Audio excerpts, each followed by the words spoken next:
ಪಲ್ಯ ಮಾಡೋದು ಹೆಂಗಂತ ತೋರಿಸ್ತೀನಿ.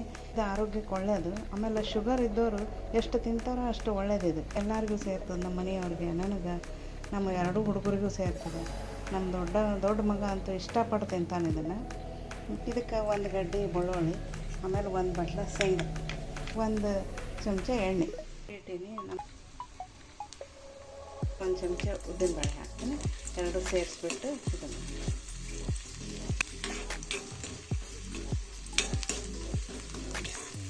ಇದಕ್ಕೆ ನಾನು ಖಾರ ಪುಡಿ ಹಾಕ್ತೇನೆ ರೀ. ಅರಿಶಿನ ಪುಡಿ, ಖಾರ ಪುಡಿ, ಉಪ್ಪು ಹಾಕೋರು ಏನಂದ್ರೆ ಮೆಣಸಿನ್ಕಾಯಿನೂ ಹಾಕೋತಾರೆ ಹೆಚ್ಚು, ಅದು ಟೇಸ್ಟ್ ಆಗುತ್ತೆ. ಈಗ ನೋಡ್ರಿ ಹಾಗೆ 1 ಬಟ್ಲ ಶೇಂಗಾ ಹಾಕ್ತೇನೆ. ಶೇಂಗಾ ಯಾಕೆ ಹಾಕೊಳ್ಳೋದು ಅಂತಂದ್ರೆ ಏನೋ ಕೈ ಹತ್ತದಪ್ಪ ನಮ್ಗೆ ತಿನ್ನೋಕ್ಕಾಗಲ್ಲ ಅಂತಂದರೆ ಅದ್ರ ಜೊತೆಗೆ ಇದು ತಿಂದರೆ ಕೈ ಹತ್ತೋದು ಕಡಿಮೆ ಆಗುತ್ತಂತ ಹಾಕ್ಕೊಂಡಂಗೆ ಒಂಥರ ಟೇಸ್ಟ್ ಅದ್ರ ಸಂಬಂಧ ಹಾಕೋಣ. ಅದ್ರ ಜೊತೆಗೆ ಹೀಗೆ ಕರ್ಚಿಕಾಯಿ ಹಾಕ್ತೀನಿ ನೋಡಿರಿ, ಇವು ಇಟ್ಕೋಬೇಕು. ಆಮೇಲೆ ಅವತ್ತು ತರಕಾರಿ ಎಲ್ಲ ತಂದು ದಿನಾನೇ ಮಾಡ್ಬೇಕು. ಇದನ್ನು ಅದನ್ನು ನಾಳೆ ಮಾಡಬೇಕು ಅಂತ ತಿಳ್ಕೊಂಡು ನಾವು ಇಟ್ಟಿವಿ ಅಂತಂದ್ರೆ ಅದೆಲ್ಲ ಒಡೆದು ಬಿಡ್ತದೆ, ಒಡೆದು ಹೋಗಿಬಿಡ್ತಾವೆ. ಒಡೆದು ಬೀಜ ಒಂದು ಕಡೆ, ಸೊಪ್ಪು ಒಂದು ಕಡೆ ಆಗುತ್ತೆ. ಆದರೂ ಮಾಡ್ಕೋಬೋದು, ಆದರೆ ಬೀಜ ಅದು ಸಪ್ರೇಟ್ ಆಗಿಬಿಡ್ತಾವೆ. ಹಿಂಗೆ ಅಪೂಟ ಇದ್ದಾಗೆ ಅವತ್ತಿಂದ ಅವತ್ತೇ ಮಾಡಿಕೊಂಡ್ರೆ ಟೇಸ್ಟ್ ಇರುತ್ತೆ.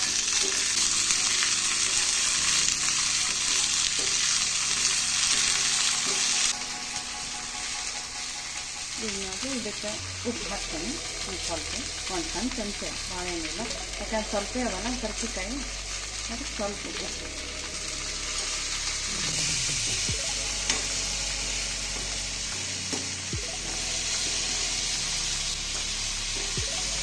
ಇದಕ್ಕೆ ಹಾಕೋಲ್ಲ ಕಡಲೆಬೇಳೆ ಹಾಕ್ತಾರೆ, ಉದ್ದಿನಬೇಳೆ, ಕಡಲೆಬೇಳೆ, ಶೇಂಗಾ ಎಲ್ಲ ಹಾಕೋಬೋದು. ಇದಕ್ಕೆ ನೋಡಿ 1 ಚಿಟಿಕೆ ಅರಿಶಿನ ಪುಡಿ ಹಾಕಿಬಿಡ್ತೀನಿ.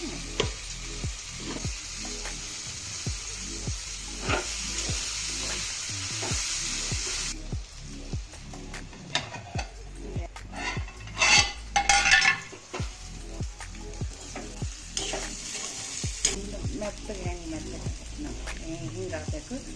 ಎಷ್ಟು ಚಂದ ಪಲ್ಯ ಆಗಿದೆ.